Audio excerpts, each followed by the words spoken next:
So what I would like to do is please help me welcome to the stage Jing Zhang from Chewy, William Ryan from Verizon, and Abel Tesfa from Calvin Klein. Need one more chair.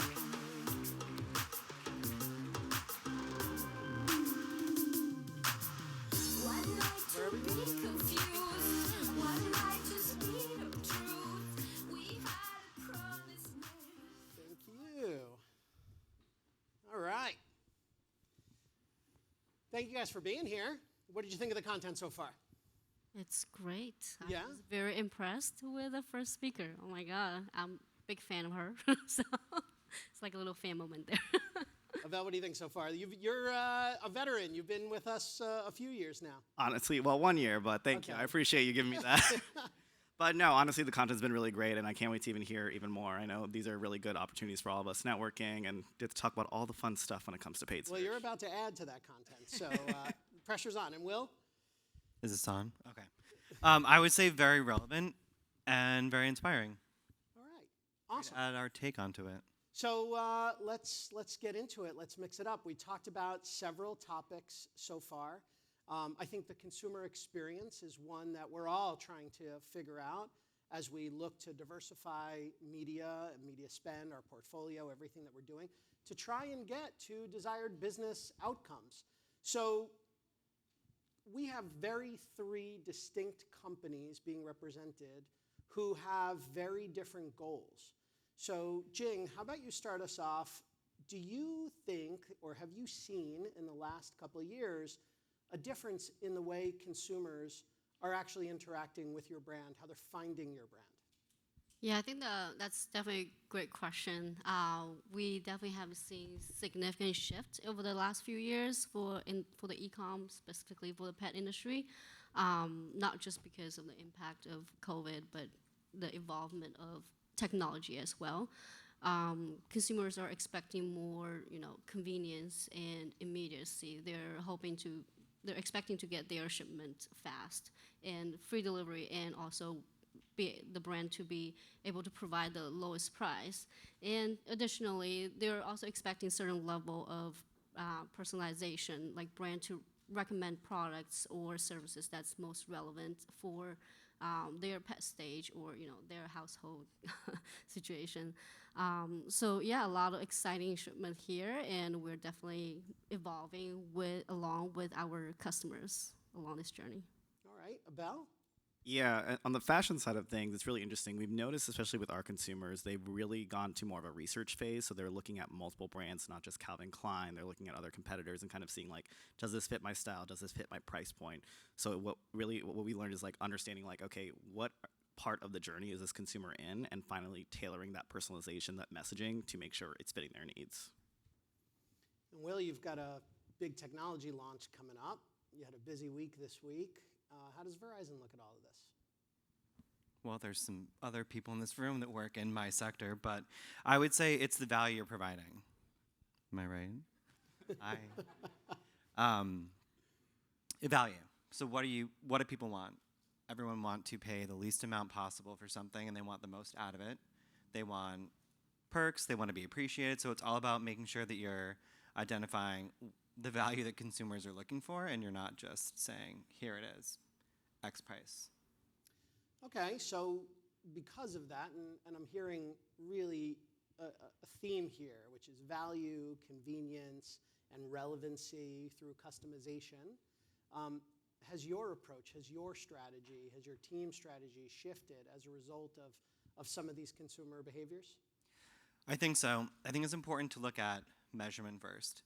So not just looking at paid search, looking at all channels, looking at non-paid, looking at traditional media. Because if you're looking at your media mix, that will give you indications on how things could be changing. You might not think they're changing, but you have a goal. It could be in the same company. You have a goal, I have a goal, and each of you have your own goals.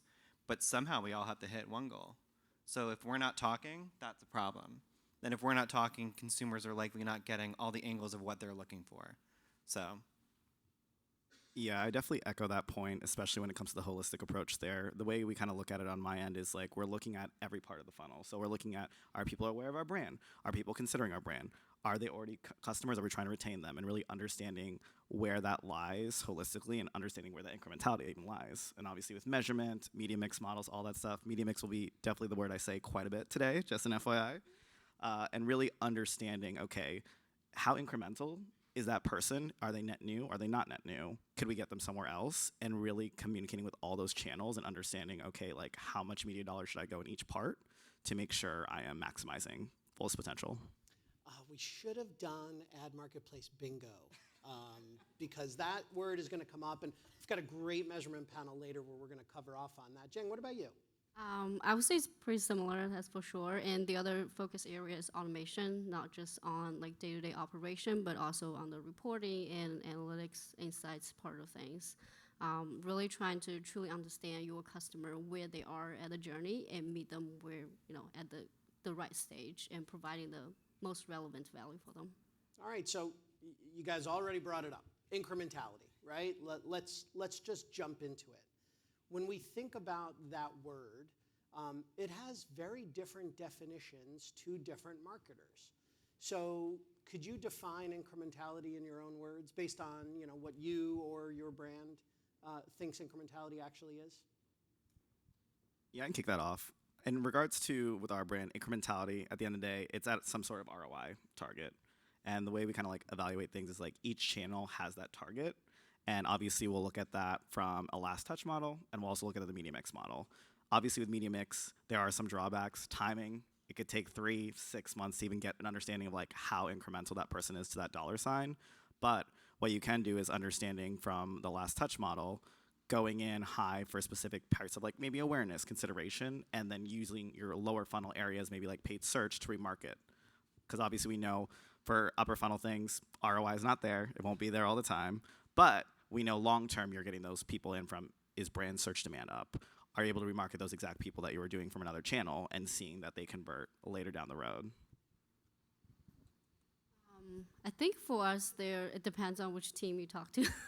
There's very different definitions of incrementality, but overall, we are using MTA and MMM to kind of evaluate how we are investing from a full funnel media mix approach, and what are the channels that's generating the most effective results with that specific dollar spent.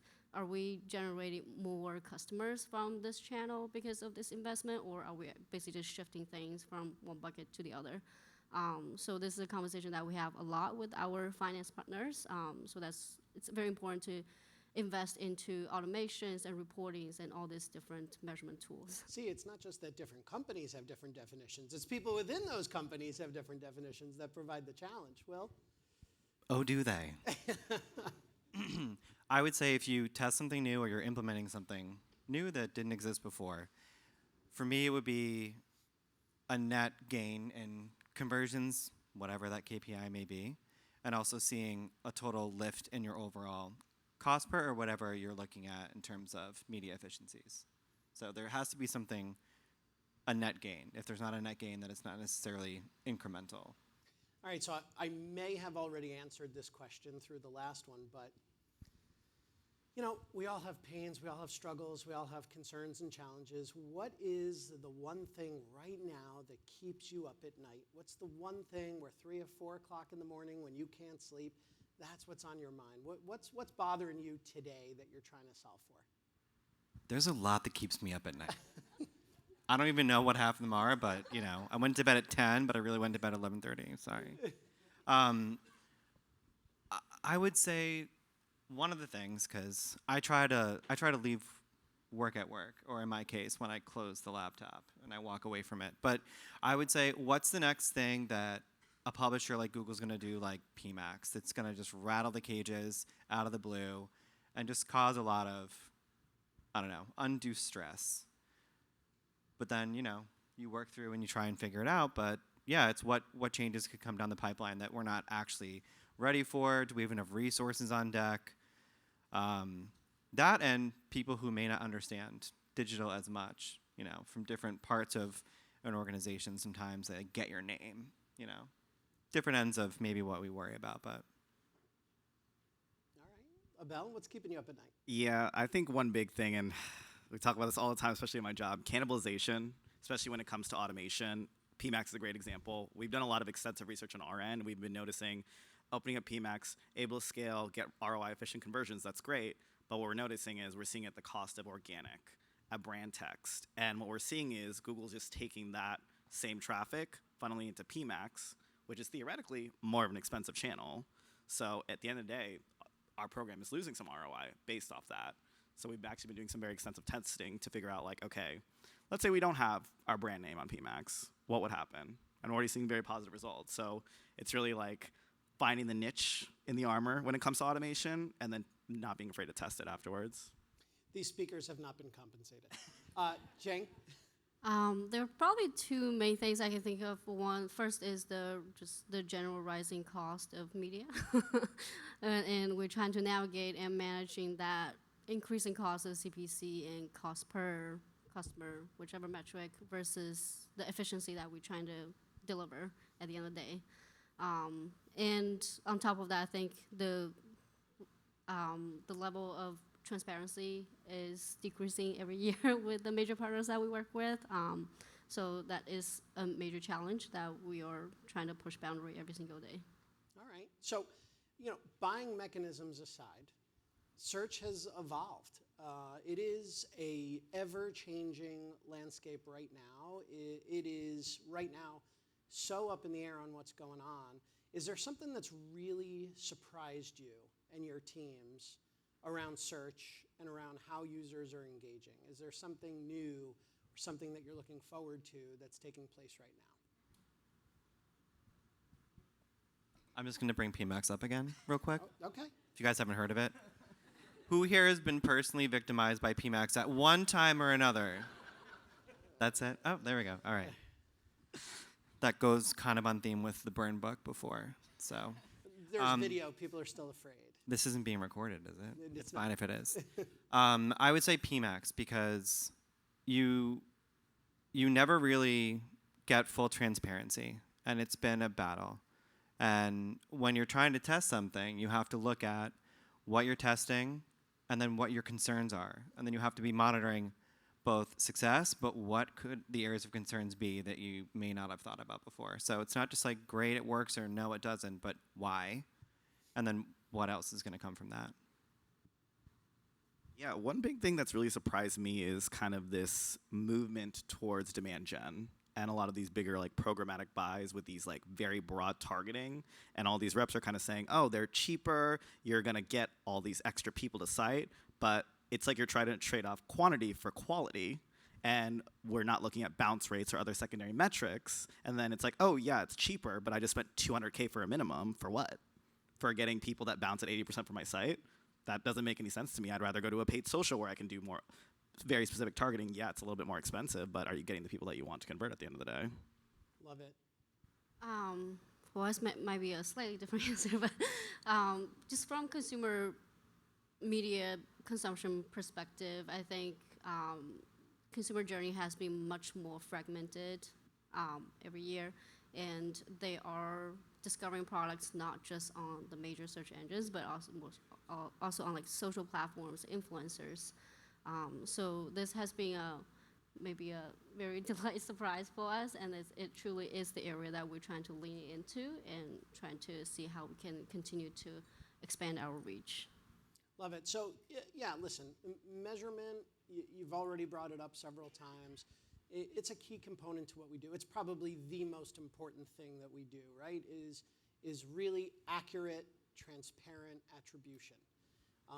So when we talk about attribution and the goals that you have for the campaigns that you run, what is your North Star? What is your actual goal when you drill down to the actual business objective that you need to get to? What are you looking to accomplish for each of your brands? I mean, being any other e-commerce company, obviously ROI for us. Sure. That is always a thing. But I mean, to that question, it really depends in terms of like, what is the goal of the campaign? Like, is the campaign's goal going to be getting more people, getting more revenue? So obviously, like, there's not going to be one North Star for success. Obviously, for the overall brand, yes. But like, if I'm trying to get like more people to our site that are quality people, I'm probably going to be looking at more things like click-through rate or more of those like by metrics versus like a conversion rate or even looking at bounce rate and stuff like that. So it really depends in terms of like where you are in that funnel, how many campaigns are you doing, and like making sure you're finding that balancing act to get to that larger ROI goal. Yeah, those secondary and tertiary KPIs are so incredibly important. Jang?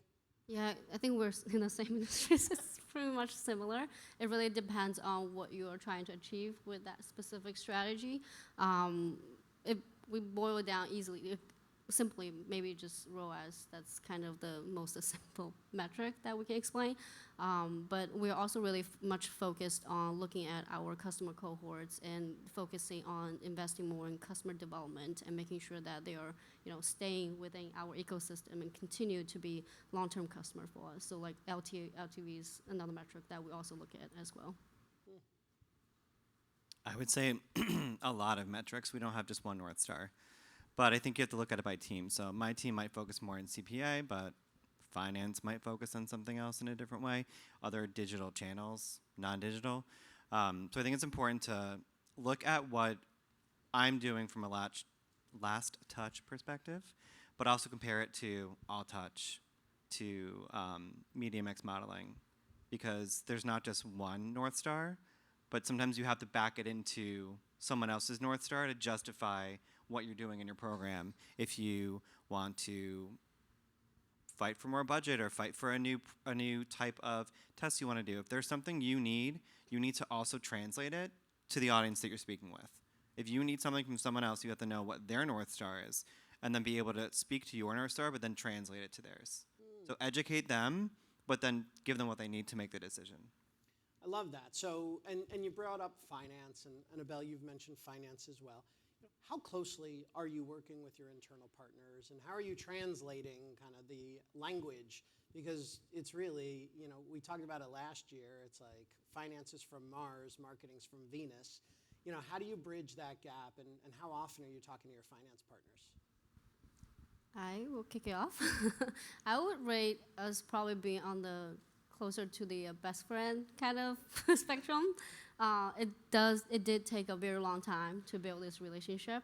Like you mentioned, there are a lot of education needed from both sides to kind of align on what are the main KPIs and metrics that each team care for, and what are the measurement that's in place, and making sure that we are sharing very open communication and transparency of how marketing dollars translate into the business bottom lines. And we have conversation with our marketing finance partners on a daily basis. So it has been a pretty, I would say, very solid establishment that we have established. Yeah. I would say it depends. What are we talking about? Certain conversations, very close, BFFs, great. Other conversations is more like bridesmaids when they're at the, what is it called? The engagement party.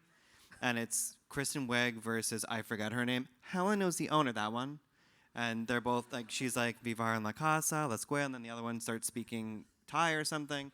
I feel like sometimes it can be that, where like, you both want to be like, I know what I'm talking about. And I'm right. But at the end of the day, you come down to, this is X, this is Y, this is Z. And then you agree on it. So I think it is a mutually beneficial relationship. It is close, but sometimes it takes a minute longer to get to a point. Yeah, it's interesting because that education, that conversation is such a tough one, and especially when it comes to measurement. So, we've mentioned now a couple of occasions using different modes, different methodologies to really tie a nice bow around what you folks are doing. And the rate conversation, the actual monetary rate that you are providing to publishers and really marking the efficiency of your buy, it comes down to it's either you're in growth mode, which is that scale, or you're in efficiency mode, which is the quality, right? And so right now for your businesses, what would you categorize your business being in? Is it growth mode? Is it efficiency mode? Is it all of the above at all times? Are there certain times of the year where one thing kicks in over the other? Talk to us about kind of seasonality and how you folks think about the rate. I would say all the above, but you made a good point. At different times during the year, there could be a different focus. There could be other factors within your enterprise or other factors within your company or your client's company that could affect change. Maybe something's hurting, budgets are down, or something's great, budgets are up. It could be something that's not just budget related. But speaking from a media spend perspective, you might need to focus more on efficiency if there's less on the table. But either way, when you're focusing on growth, maybe at the very onset you're focusing on scaling that growth, but immediately you need to start looking at making sure that that growth is efficient growth, or that those users you're bringing to your site aren't just bouncing and you're just bringing trash to the site. So Yeah, I definitely echo that point. It's really definitely goes down to seasonality and like what time of the year it is. Like I know for our end, like we do a lot of brand elevation. I mean, I'm sure everyone's seen Jeremy Allen White's ads, so obviously, come on.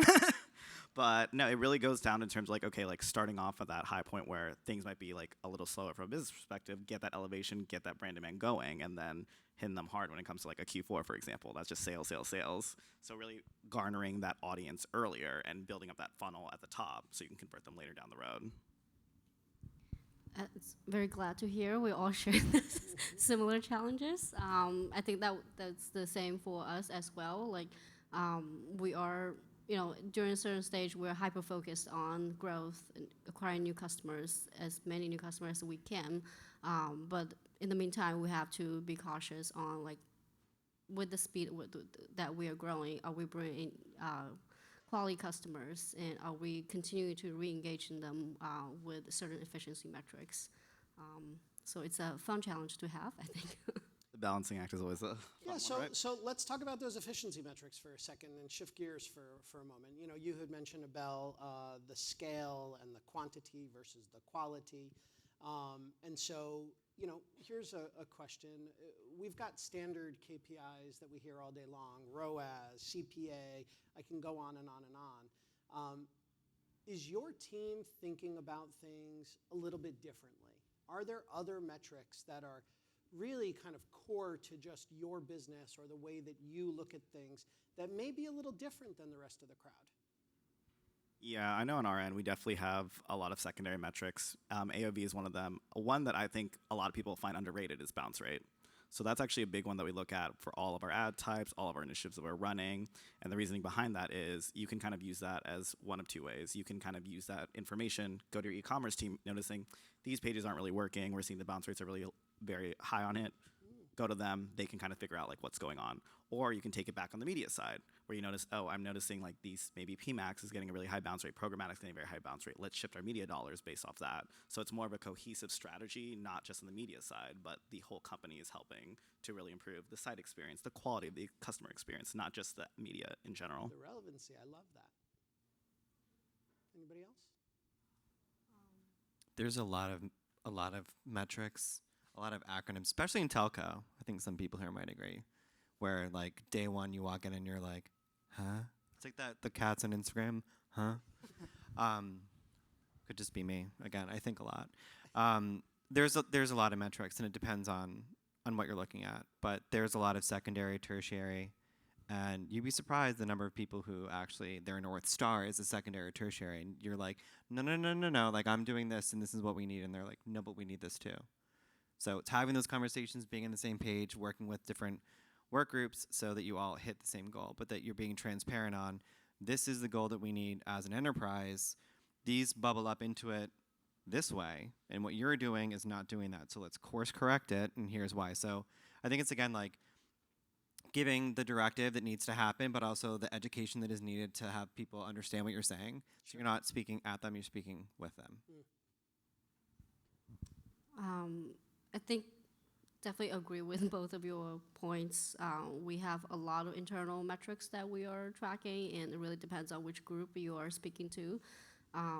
But again, it anchored around the type of customers that we are bringing to the site and the value, the long-term value they are generating for the business. We definitely trying to kind of avoid bringing customer that's one time and done and never interacted with Chewy again. So really focusing on bringing customer that's highest quality and will generate the longest value for the business. Yeah, so thank you. Really great answers. For us, we look at all these metrics too, And really for us, in determining value, right, we want to make sure that we're honing in on metrics that matter. So Abel, I might invite you to consider a new one that we're looking at, which is revenue per click. Because that absolutely ties to that bounce rate that you mentioned, and just making sure that every click is worth the actual engagement with a consumer. So as we continue down the path of talking about these different targets and all of the stuff that we do, it becomes really challenging, right? Because now you've got also competing metrics. And to find that balance is quite difficult. So how frequently, how often do they sit next to you? Are you working with your analytics team, your measurement team, to make sure that the accuracy, the transparency of the measurement, of the methodology works for you, your campaigns, those primary, secondary, tertiary KPIs that everybody's kind of fighting over? And then are they also working with the finance team? So is it like this sacred triangle? Yes, the triangle of trust. We're all daily, hourly. My watch has been going off this entire time. Probably analytics. And it's also the embers. I'll be like, "Hi, I saw this. Look into it, please help." Or I think this is a problem, or I think this is great. So it's constant communication between all of us, and we all bubble up to what the North Star goal is for, I guess, finance in that specific ecosystem. Yeah, I echo that point. We get reports hourly, so we know every time there's a change going on, and it's nice because it is bubbled up to all the teams, and the teams do talk to each other. They spend the times every week making sure, like, okay, how accurate is this? Is there any deviation for error? And then kind of understand, here are our next steps, here are the clear goals, here are the insights from it, and that's how we can tailor strategy, finance decisions, everything like that.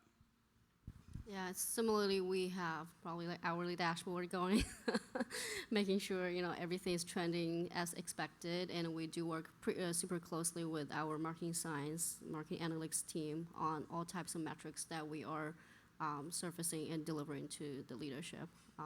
So basically, anytime I think if there's some errors, it will be caught like pretty immediately. So this is such a fascinating conversation for me because, as we meet with CMOs, we meet with CFOs, there always seems to be that really interesting dichotomy of lifetime value, which obviously a CMO is really aiming for, and then that short-term revenue to make sure that if you're publicly traded, you're hitting those quarterly earnings. And that is what the majority of the folks in the room are concentrating on, is that bottom line revenue. How do you balance and how does search impact that lifetime value to make sure that you're having that recurring revenue? I think you need to look at just the annual plan. So typically what things a CFO would flag, they're not just random. They happen seasonally every year. So it's important to look at what your overarching marketing plans are by channel or overall, holistically, and then account for those expected seasonal changes and what the focus will shift to. So if X is happening in September, don't plan for Y, because every year it's X. So why are you planning for Y? And if someone else is not on that same thread of consciousness, then address it right away to make sure that no one has expectations that are not going to come to fruition. Yeah, it's definitely over communication of kind of where things are to plan, similar to what you're saying. Where are we year to date? And let's look at this on a weekly basis and understand, okay, what are the initiatives that are driving that top line, and what are the initiatives that are going to drive that long term? And then kind of having that middle ground, obviously with more longer term strategy initiatives, awareness, stuff like that, it's not going to convert immediately, but finding that middle ground, okay, we just did this big brand talent launch. Let's remarket it now to see who we can get in the interim, and then we'll see later down the road that brand demand will grow based off that, and really helping them understand how it works. If you talk to a CFO, a CMO, they'll know big picture, they won't know in the weeds, and really giving them a digestible deck or presentation, really understanding here's where it is simplified in 2 slides, so they have a better idea and they can sign off on everything a lot quicker. 2 slides, I love it. Yeah, definitely in lockstep with finance earlier in the year in terms of projections, predictions for the rest of the year. I think it's very similar. What are the major initiatives or new expansions that the team's thinking is the next big idea that we want to try next year? So yeah, I think over communicate is the key. All right. So listen, again, MTA, MMM. I could go on with all of the different acronyms for measurement. Right now, putting you on the spot, what's your favorite validation methodology of media value? Name one. Can't be a combination. It's going to be mixed media modeling for me. Yeah, MMM? same. Yeah.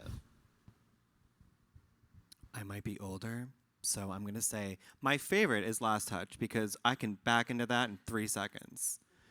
Yes, the rest are necessary, but 9 times out of 10 when I'm having a conversation about measurement, we're talking about all models. And not everyone even knows what model anyone else is talking about. So they're right, they're right, they're right, and then I'm sitting there like, do you even know? So making sure we all understand, are you talking about all touch, last touch, multi-touch? What sort of model are you looking at? Sometimes people don't know. But whatever comes through other models, I always slip in a little like, this is what last touch will look like. And they'll be like, no, we know what we're doing. And I'm like, okay. Oh, guess what happens 2 weeks later? Oh, I don't know if this isn't following the trend we expected. And I'm just like, mm-hmm. So it's important to look at them all. You never know. Maybe I'm not as correct, but you need to look at all of them. You can back into digital at last touch. It's important to not look at that, but you can bubble it up, back it into, apply it to all the other models. Yeah, isn't there beauty to simplification? It's amazing. It really is. So yeah, and what a fantastic answer. And you bring up a really amazing point, which is this stuff is hard. And not only is it hard, but there's a lot of trust that everyone in the room, that you folks probably put into a lot of these models, MMM specifically. And my guess is that a lot of people don't actually know the inputs to those models and how the outputs are actually derived. And so making sure that those inputs are super, super clean and that those inputs are really, really accurate and transparent, I think are really a crucial component of this conversation, because then you have the opportunity to say, hey, I know how LTA is going to respond to this because I know what this is going to do and I know what those inputs and outputs are. So really, really fantastic point. So measurement, let's talk about, in the last couple of years, things have really kicked up a notch on the measurement front. We're hearing words like incrementality, which no one really thought to measure a few years back. So in the last couple of years, what's really, I don't want to use the word surprised you, but what has really had a big impact on your day-to-day when it comes to measurement that really didn't necessarily exist or didn't take center stage previously? That's a good one. I definitely think it's really around incrementality and really like understanding the full parts of the funnel, like where they lie, not just with the customer journey, but how much weight each channel actually provides when we're looking at like awareness or consideration or conversion, and really understanding, okay, like what portion of my program is at it now this year? What was it last year? How did that actually translate to the revenue? And really putting a dollar sign to that. Obviously, that takes quite a bit of modeling. Months in advance, you need to have all that data.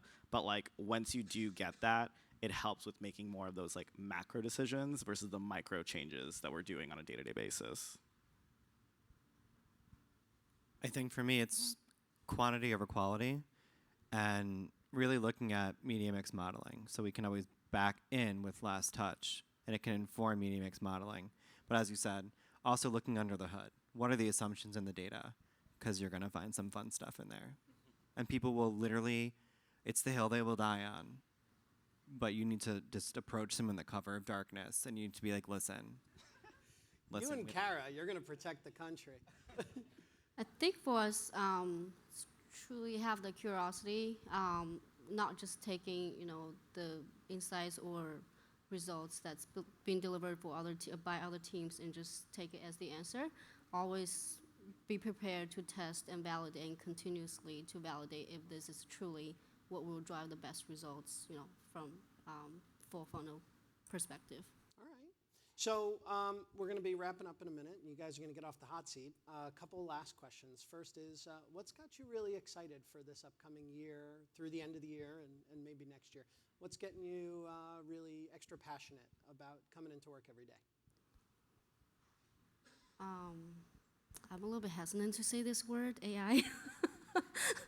But the potential that, generally the Google and Microsoft and all the channels are providing with the AI solutions, whether it's predictive analysis or creative optimizations, generating new assets. These are all the areas that we are very eager to tap our feet into, and I think we are, especially with the ability to help us to truly scale the personalization for our customers. I think the potential there is immense, and just really looking forward to really testing to those. On my end, I would actually say influencer marketing. So specifically with the personalization side, obviously you can do a lot of custom messaging. You can look at all this data. But one thing that I've kind of realized, especially like being in the fashion space, is like a lot of people are resonating to people that are similar to themselves, and not these like big people like a Kendall Jenner, like these big celebrities. No, these micro influencers who are on YouTube or on Instagram, and really kind of showing like they resonate with these people and showing like, oh, they are wearing something on Calvin Klein, and we notice the quality of people and the lifetime value of these actual consumers versus just that immediate like quick sale we're getting on Google. Innovation and testing, and also PTO, because the holidays are coming. Do you have any Thanksgiving? Anyways, I would say innovation, and testing, because love new things, love making better things, and who doesn't want to put one or two slides together for their leaders to be like, oh my God, look at what we did. So you always need to have a new win. Like, you had a great win, like X quarter. Okay, well, in the next quarter, they're almost like, oh, so nothing's happened yet? Not one thing? So, I don't know, always looking for bigger and better, or just something different. Thank you. So you have a room filled with colleagues. If you had one piece of advice based on your experience that you could provide the crowd, what would that be? Always be testing. Whether you are comfortable with it or not, whether the product or whatever element is more foreign to you, always test. You never know what will come through it. And then test again and test again. Things won't always work the way you look at them, whether it's the copy you use, the landing page you drove to, but it's important to just be always testing. If you're not testing, you're not going to be growing. You're going to fall off the evolutionary train. Thank you for stealing my answer. I appreciate that. No, I do echo that sentiment, but like from the planning side of things as well, talk to your finance teams, have a testing budget in place ahead of time. It's going to be so much of an easier conversation to say why you need extra X amount of money versus mid-year, and kind of like bake that into full year plans. That's something that I've done for the last couple companies that I've been working with, and noticing it's very easy to, when you have those dollars set aside already, you can pick and choose when you really need to utilize them versus like a last minute push. To me, I think I like to think about myself, or just digital marketer, more as the architect of our own digital destiny. There are a few different steps, layers to it. Like, we want to make sure we have let data to be our compass and really set unshakable foundation based on that, and really utilizing that to like craft a strategy to help us, testing and create that relevant experience for the customer, and then continue to iterate and test and learn from that process. And I think I think that brands and the companies that wins in the market today are the ones truly willing to like listen to the customers and learn and evolve faster than their competitors. So probably not much advice, but that's how I think about. No, very profound, very, very awesome. So thank you. Thank you for being great partners. Thank you for joining me up on stage. What a fascinating conversation that I am sure we could carry on for a few hours, but we will not do